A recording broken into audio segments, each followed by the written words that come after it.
अस्सलामुअलैकुम स्टूडेंट्स। आज हमारा पार्शियल डिफरेंशियल इक्वेशंस का फर्स्ट लेक्चर है। तो इससे पहले हम ऑर्डिनरी डिफरेंशियल इक्वेशंस जो है उनको कंप्लीट कर चुके हैं। आज इस लेक्चर के अंदर हम कुछ बेसिक्स देखेंगे पीडीज की। इसके लिए मैं आपके लिए दो बुक्स रिकमेंड कर रहा हूँ। फर्स्ट बुक हमारे पास है introduction to partial differential equations by K Sankara Rao, और सेकंड बुक जो है यहाँ पर वो है partial differential equations by doctor Nawazish Ali Shah. तो इंशाल्लाह हम इन दोनों बुक्स को फॉलो करेंगे। इनमें से हम मैक्सिमम 3 लेक्चर्स के अंदर अपने पीडीज को कवर करना है। जी, आज फर्स्ट लेक्चर है। इसके अंदर हम पीडीज को डिफाइन करेंगे, उनके एग्जांपल्स देखेंगे, पीडीज की क्लासिफिकेशन करेंगे और formation of partial differential equation को भी डिस्कस करेंगे। जी, first of all definition of partial differential equations. जी, इसको हम इस तरह से डिफाइन करते हैं कि an equation involving partial derivatives of one or more dependent variables with respect to two or more independent variables is called partial differential equation। मतलब जिस इक्वेशन में ऑर्डिनरी डेरिवेटिव होता है उसको हम ऑर्डिनरी डिफरेंशियल इक्वेशन का नाम दे देते हैं। जिसमें पार्शियल डेरिवेटिव होता है उसको हम पार्शियल डिफरेंशियल इक्वेशन का नाम देते हैं। ये तो एक इनकी सादा सी पहचान है।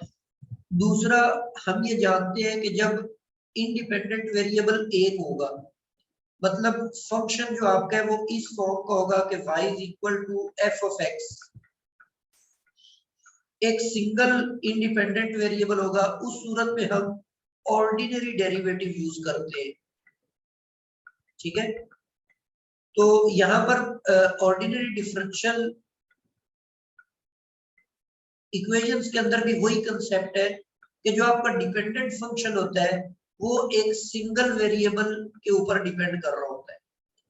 लेकिन अगर आपके पास more than one independent variables आ जाते हैं, मतलब z एक फंक्शन है 2 वेरिएबल्स का, x और y का, उस सूरत में हम पार्शियल डेरिवेटिव्स की तरफ मूव करते हैं।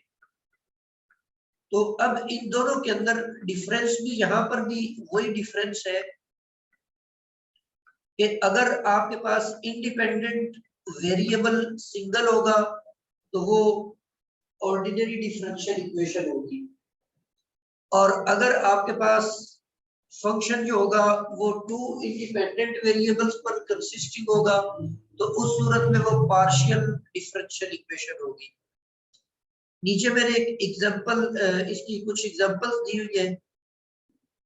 ये भी पार्शियल डिफरेंशियल इक्वेशन है क्योंकि इसके अंदर ये जो वेरिएबल x है और ये वेरिएबल y है, 2 इंडिपेंडेंट वेरिएबल्स हैं, इसीलिए पार्शियल डिफरेंशियल इक्वेशन है। इसके अंदर भी 2 इंडिपेंडेंट वेरिएबल्स हैं, तो ये भी पार्शियल डिफरेंशियल इक्वेशन है। तो ये भी इसी तरह, ये भी पार्शियल डिफरेंशियल इक्वेशन है। जी, नेक्स्ट आपके पास है ऑर्डर एंड डिग्री। तो ऑर्डर, जिस तरह से आप ऑर्डिनरी डिफरेंशियल इक्वेशन का डिफाइन करते हैं, पार्शियल डिफरेंशियल इक्वेशन का भी ऑर्डर और डिग्री उसी तरह से डिफाइन होता है।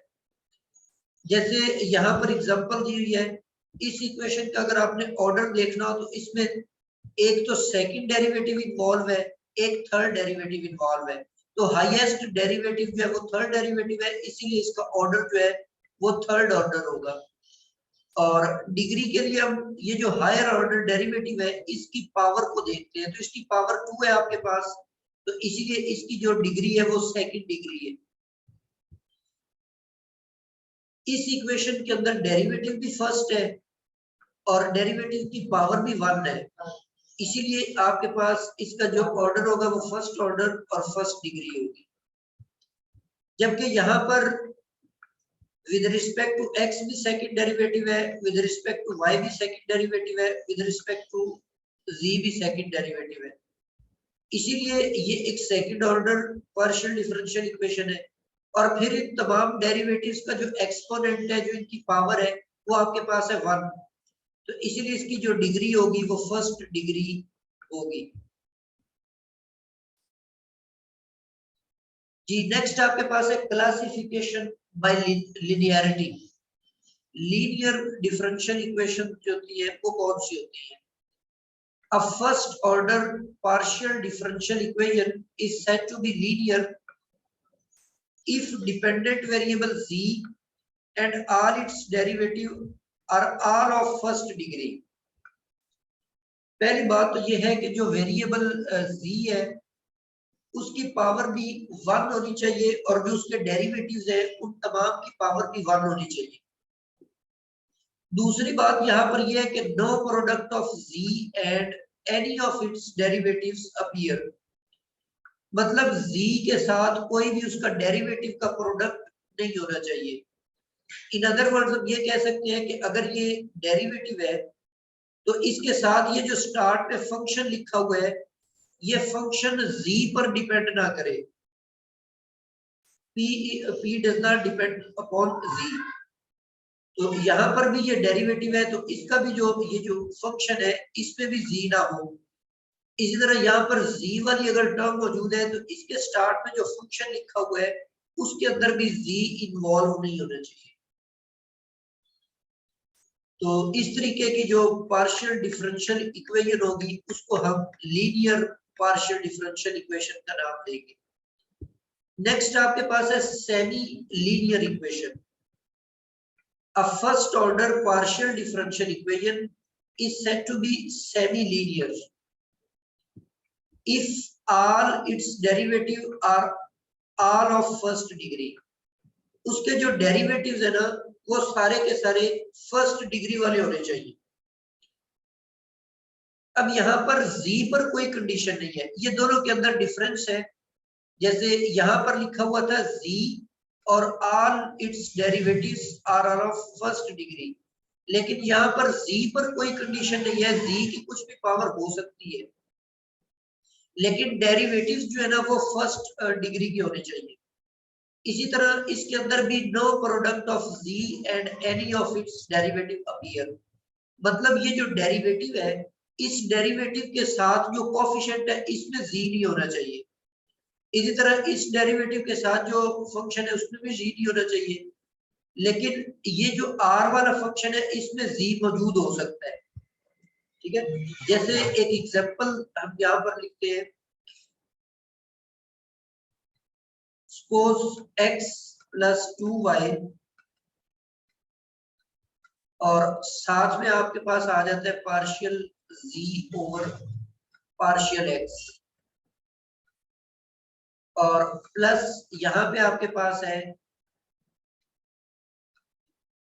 X y z is equal to 0 और इसी तरह x प्लस 2y जो है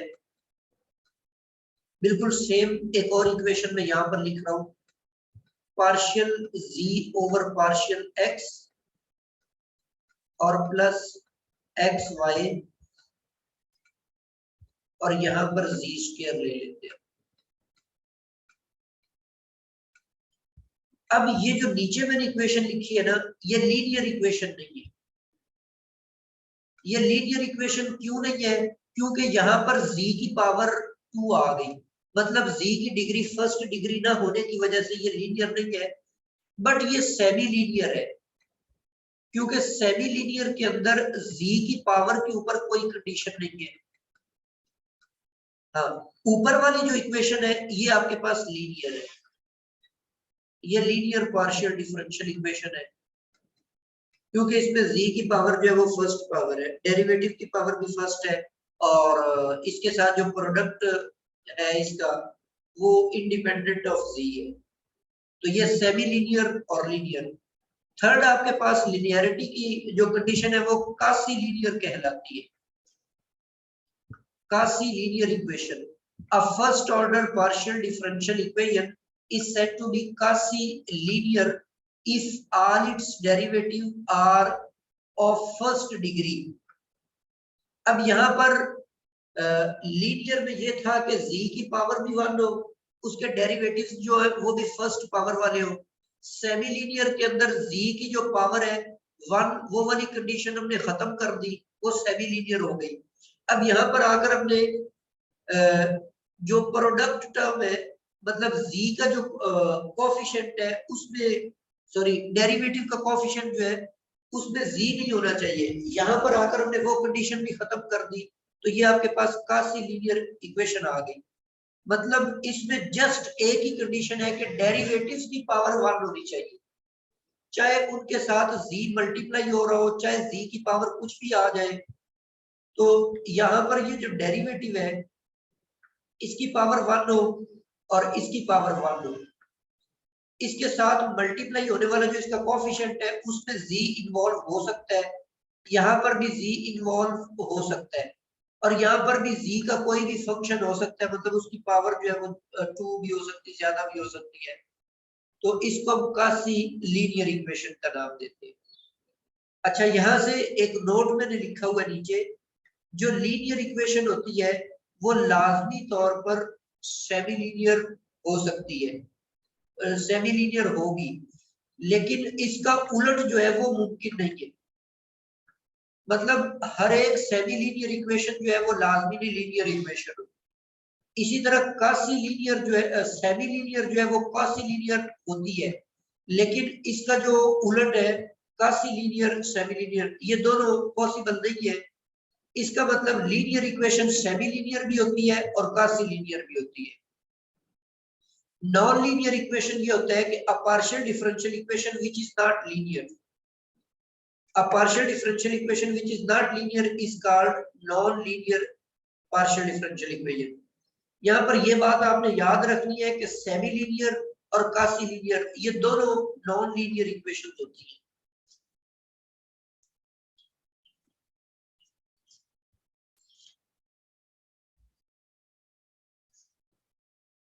एग्जाम्पल्स है कुछ यहाँ पर। अब यहाँ पर आप ये देखें कि ये डेरिवेटिव फर्स्ट पावर में है और इनके जो कोफिशिएंट्स हैं वो इंडिपेंडेंट ऑफ z है, और यहाँ पर जो ट्रांसेंडेंटल फंक्शन है उसमें भी z इन्वॉल्व नहीं है, तो ये आपके पास लीनियर डिफरेंशियल इक्वेशन होगी जी। इसके साथ यहाँ पर z मल्टीप्लाई हो गया और डेरिवेटिव्स की पावर फर्स्ट पावर है, तो ये आपके पास क्वासी लीनियर डिफरेंशियल इक्वेशन है। इसमें ये जो डेरिवेटिव्स हैं उनकी पावर भी फर्स्ट है और इनके साथ z भी मल्टीप्लाई नहीं हो रहा, तो ये आपके पास लीनियर डिफरेंशियल इक्वेशन है। यहाँ पर डेरिवेटिव्स के ऊपर ये पावर आ गई अदर देन 1, तो ये दोनों नॉन लीनियर इक्वेशन है। ठीक है, ये क्वासी लीनियर भी नहीं है और सेमी लीनियर भी नहीं है और लीनियर भी नहीं है, क्योंकि इन तीनों के अंदर एक चीज तो कॉमन है कि डेरिवेटिव की पावर फर्स्ट होनी चाहिए। तो डेरिवेटिव की पावर अगर फर्स्ट नहीं होती तो इन तीनों कैटेगरीज में से वो किसी में भी फॉल नहीं करेगी, ना तो वो लीनियर होगी, ना क्वासी लीनियर होगी और ना ही सेमी लीनियर होगी। यहाँ पर z की पावर 2 आ जाने की वजह से ये आपके पास सेमी लीनियर है, ये लीनियर नहीं है। तो ये लिनियरिटी के लिहाज से हमने पार्शियल डिफरेंशियल इक्वेशंस की 3 कैटेगरीज बना दी। नेक्स्ट आपके पास है homogeneous and non homogeneous partial differential equation. A partial differential equation is said to be homogeneous if each term in the equation contains either the dependent variable or one of its derivative. Otherwise, it is said to be non-homogeneous or inhomogeneous. दूसरे लफ्जों में, आसान लफ्जों में आप ये भी कह सकते हैं कि हर टर्म के अंदर z नजर आना चाहिए। जैसे यहाँ पर आप देखें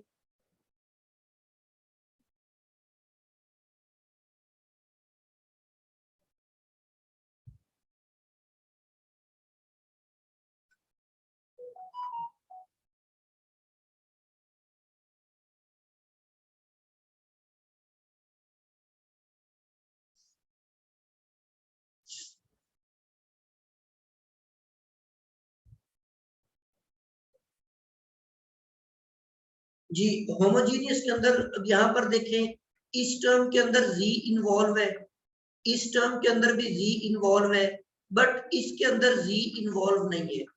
यहाँ पर z ना होने की वजह से ये आपके पास नॉन होमोजीनियस डिफरेंशियल इक्वेशन है।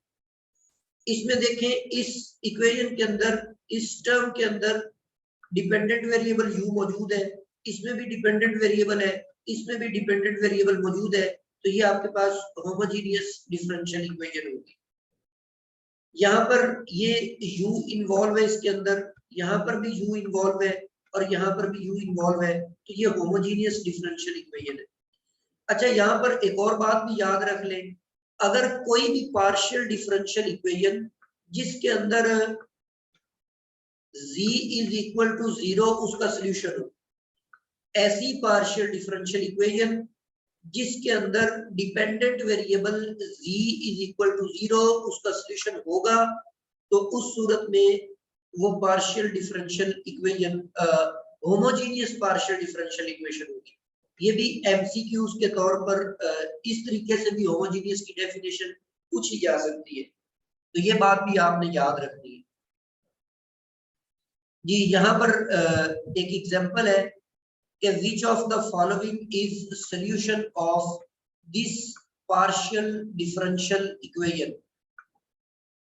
ये 4 ऑप्शंस दी हुई है, तो उसका तरीकेकार ये है कि इनमें से आप ये सारे चेक कर लें, इसके अंदर पुट करके जो उसको सेटिस्फाई कर जाएगा वो उसका सोल्यूशन होगा, जो सेटिस्फाई नहीं करेगा वो उसका सोल्यूशन नहीं होगा। तो हमने ऐसे ही किया, पहले हम फर्स्ट वन को चेक करते हैं। इस इक्वेशन की लेफ्ट हैंड साइड में u की वैल्यू जो है वो x square minus y square put कर देते हैं। पहले हम इनका फर्स्ट डेरिवेटिव लेते हैं, वो 2x और माइनस 2y आ जाता है। जब सेकंड डेरिवेटिव लेते हैं तो वो 2 माइनस 2 और ये 0 हो जाता है। इसी तरह इस फंक्शन को भी इसके अंदर पुट करके चेक करेंगे, तो ये आपके पास सेटिस्फाई हो जाती है, तो ये भी इसका सोल्यूशन है। इसी तरह थर्ड भी इसका सोल्यूशन होगा। तो फोर्थ ऑप्शन जो है D option, all of these is the true answer. जी नेक्स्ट आपके पास है एक्सिलरी इक्वेशन। अच्छा, इसको स्टडी करने से पहले ये जो प्रीवियस एग्जांपल है ये मैंने यहाँ पर इसीलिए चूज की हुई है कि ये आपको एक डिफरेंशियल इक्वेशन दी हुई है। ये हमारे पास एक पार्शियल डिफरेंशियल इक्वेशन थी और इसके जो सोल्यूशन है वो 3 है। ये भी इसका सोल्यूशन है, ये भी इसका सोल्यूशन है और ये भी इसका सोल्यूशन है, और तीनों फंक्शन जो है ये क्वाइटली डिफरेंट फंक्शंस हैं।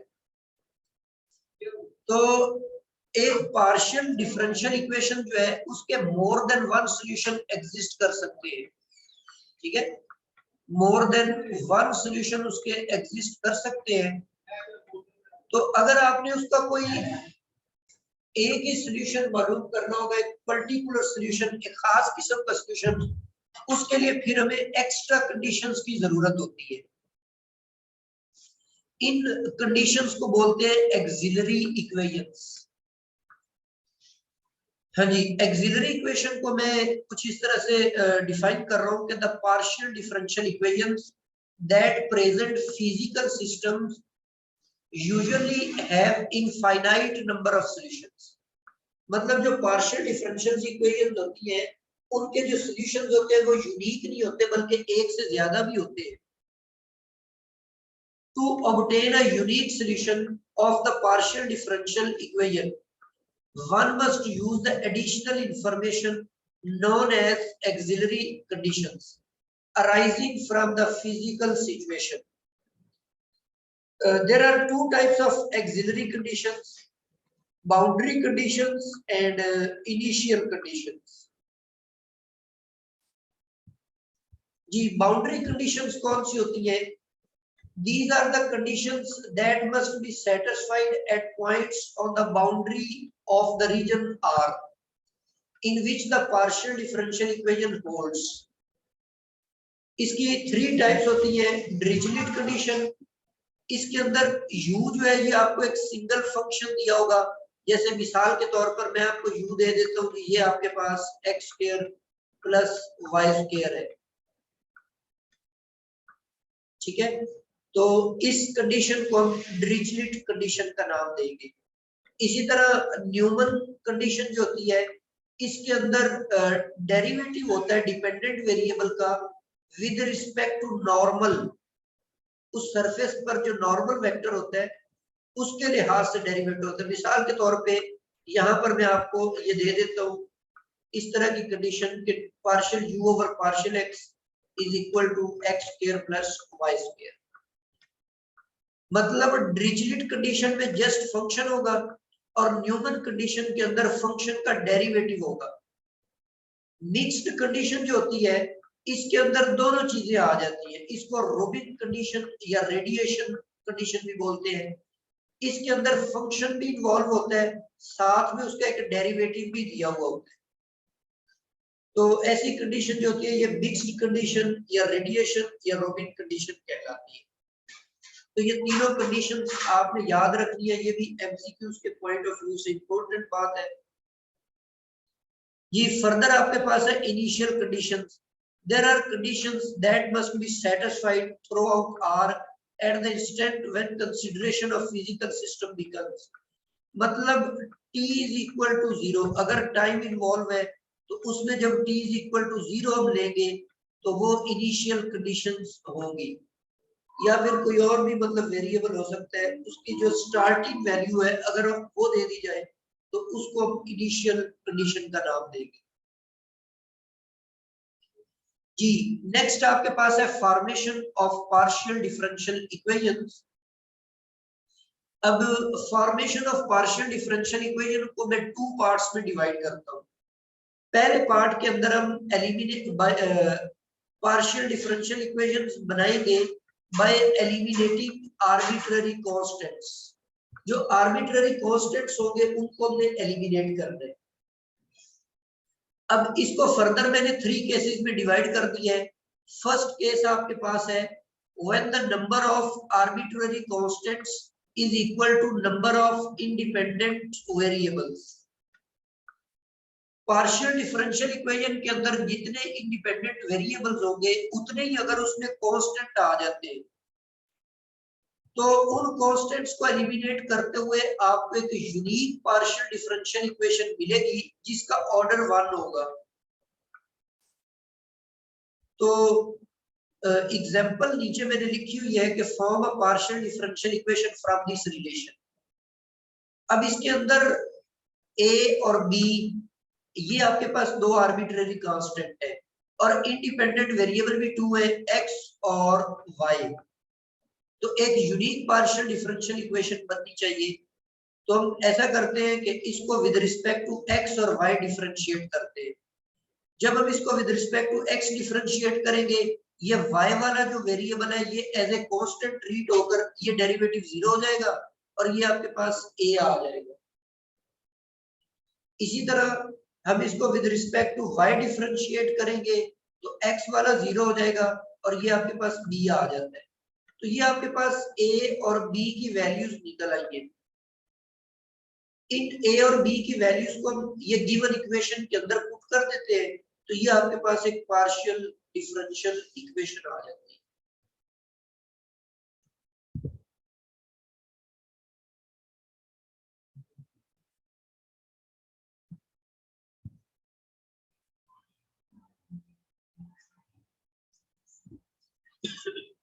जी सेकंड केस है when the number of arbitrary constants is less than the number of independent variables। मतलब कांस्टेंट की तादाद कम हो जाए और वेरिएबल्स की तादाद ज्यादा हो जाए, उस सूरत में आपको more than 1 partial differential equations मिलेगी ऑफ ऑर्डर 1। मतलब उस सूरत में एक डिफरेंशियल इक्वेशन आपके पास नहीं आएगी, यूनिक नहीं होगी बल्कि एक से ज्यादा मिल जाएगी। जैसे इस केस में आर्बिट्ररी कांस्टेंट 1 है जबकि इंडिपेंडेंट वेरिएबल्स 2 हैं, x और y। अब इस इक्वेशन को अगर हम with respect to x differentiate करते हैं तो ये आपके पास partial u over partial x is equal to a आ जाता है। इसको हम गिवन इक्वेशन में पुट करें तो ये एक डिफरेंशियल इक्वेशन बन जाती है। लेकिन अगर हम इसका derivative with respect to y लेते हैं तो partial u over partial y is equal to a आएगा। इसको ओरिजिनल इक्वेशन में पुट करेंगे तो ये भी आपके पास एक पार्शियल डिफरेंशियल इक्वेशन बन जाएगी। तो ये आपके पास यूनिक इक्वेशन ना बनी, बल्कि ये आपके पास two different partial differential equations आ गई हैं। तीसरा केस है हमारे पास when the number of arbitrary constant is greater than the number of independent variables। तो इस सूरत में आपके पास एक ऐसी पार्शियल डिफरेंशियल इक्वेशन बनेगी जिसका ऑर्डर जो होगा वो यूजुअली ग्रेटर देन 1 होगा, और ये यूनिक भी नहीं होगी बल्कि एक से ज्यादा इक्वेशंस बन जाएगी। सिर्फ आपके पास एक यूनिक इक्वेशन तभी बनेगी जब उसमें जितने वेरिएबल्स हो उतने ही उसके अंदर कांस्टेंट हो। अगर उनकी तादाद कम ज्यादा हो रही है तो उस सूरत में एक सिंगल डिफरेंशियल इक्वेशन नहीं बनेगी बल्कि एक से ज्यादा बन जाएगी। जैसे ये आपके पास एक इक्वेशन दी हुई है, एक रिलेशन दिया हुआ है, इसके अंदर हम देखें इंडिपेंडेंट वेरिएबल्स है x और y, जबकि कांस्टेंट आपके पास है a, b और c। कांस्टेंट की तादाद ज्यादा हो गई है, तो अब हम अगर इसकी पार्शियल डिफरेंशियल इक्वेशन बनाते हैं, इस इक्वेशन को x और y के लिहाज से डिफरेंशिएट करते हुए partial u over partial x तो ये बन जाएगा, जबकि partial y over partial y partial u over partial y ये बन जाएगा। इन दोनों को फर्स्ट को हम with respect to x again differentiate करते हैं, तो राइट साइड पे चूंकि x वाला कोई वेरिएबल नहीं है तो इसलिए ये 0 आ जाएगा। इसी तरह सेकंड को भी विद रिस्पेक्ट टू y अगर डिफरेंशिएट करें तो ये भी आपके पास 0 आ जाएगा। तो ये दो पार्शियल डिफरेंशियल इक्वेशंस बन गई है। इसके अलावा भी आप बना सकते हैं, जैसे इस डिफरेंशियल इक्वेशन को अगेन आप with respect to y differentiate करते हैं, तो सेकंड डेरिवेटिव ये बन जाएगा partial square u over partial x और पार्शियल y। राइट साइड पे विद रिस्पेक्ट टू y ले रहे हैं, a 0 है, a कांस्टेंट है, 0 हो जाएगा, तो ये जस्ट आपके पास c बन जाएगा। अब ये जो c की वैल्यू आपने निकाली है, इसको इसी इक्वेशन के अंदर पुट कर दें, यहां पर भी पुट कर दें, तो ये बन जाएगा पार्शियल u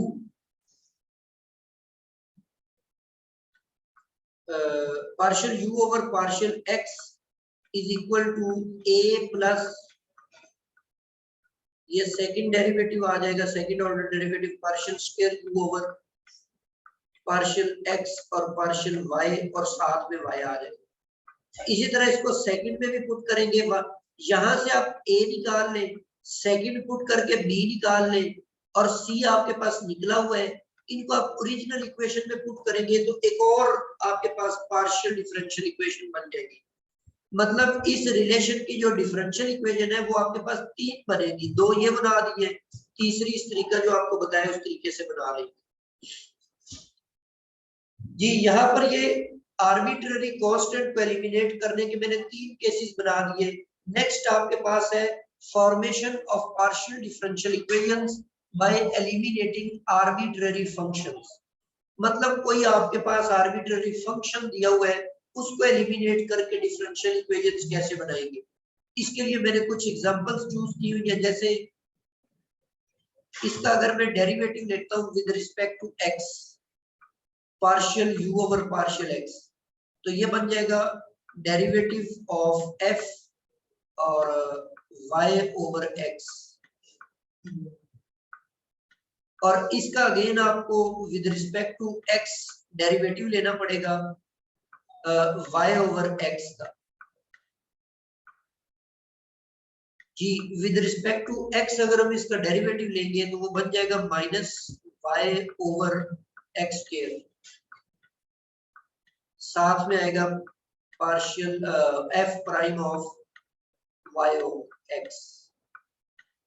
इसी तरह अगर हम इसका with respect to y derivative लेते हैं तो उस सूरत में ये बन जाएगा f prime of y over x partial over partial y, और अगेन इसका y ओवर x का डेरिवेटिव ले रहे हैं, विद रिस्पेक्ट टू y ले रहे हैं, तो ये बन जाएगा, ये y का डेरिवेटिव 1 हो जाएगा, तो नीचे 1 ओवर x आ जाएगा आपके पास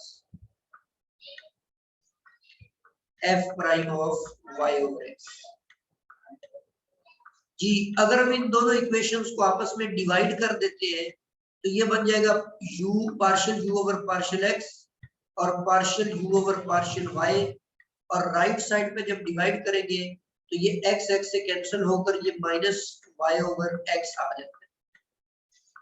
जी इनको क्रॉस मल्टीप्लाई कर लें तो ये आपके पास बन जाएगा x partial u over partial x और u y से मल्टीप्लाई होकर इस तरफ आकर पॉजिटिव बन जाएगा तो y और partial u over partial y।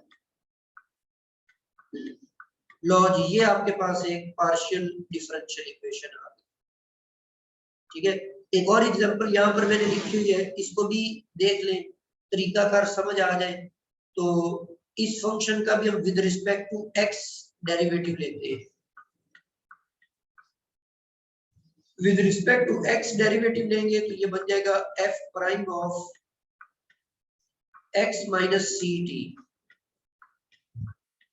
इस x माइनस सी टी का अगेन डेरिवेटिव लेंगे तो सी टी का 0 हो जाएगा और x का 1 हो जाएगा। इसी तरह g प्राइम ऑफ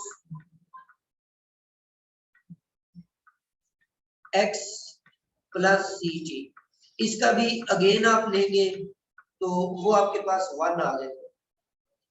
अच्छा यहाँ पर एक और बात याद रखें, जितने भी आर्बिट्ररी कांस्टेंट होंगे उतने आपने पार्शियल डेरिवेटिव्स लेने होंगे, सॉरी आर्बिट्ररी फंक्शंस होंगे। अब इसमें एक फंक्शन f दिया हुआ है, एक फंक्शन g है, इसीलिए हम इसको 2 टाइम्स डिफरेंशिएट करेंगे। एक और इसका विद रिस्पेक्ट टू x हम डेरिवेटिव ले लेते हैं तो वो भी अगेन यही बन जाएगा f का सेकंड डेरिवेटिव और x माइनस सी टी। इसी तरह ये आपके पास g डबल प्राइम और x plus C T again लेंगे तो वो 1 आ जाएगा आपके पास। जी दूसरा वेरिएबल इसके अंदर t है, अब आप t के लिहाज से इसको डिफरेंशिएट करें, ut बन जाएगा f prime of x minus C T.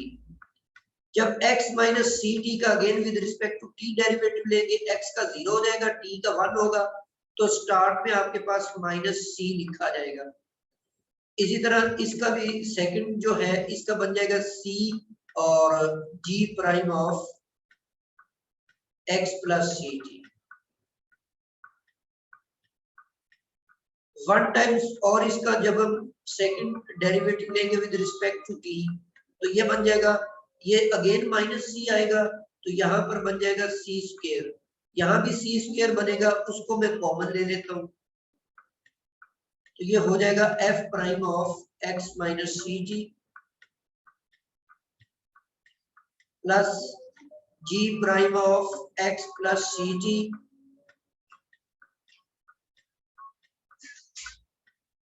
Ji.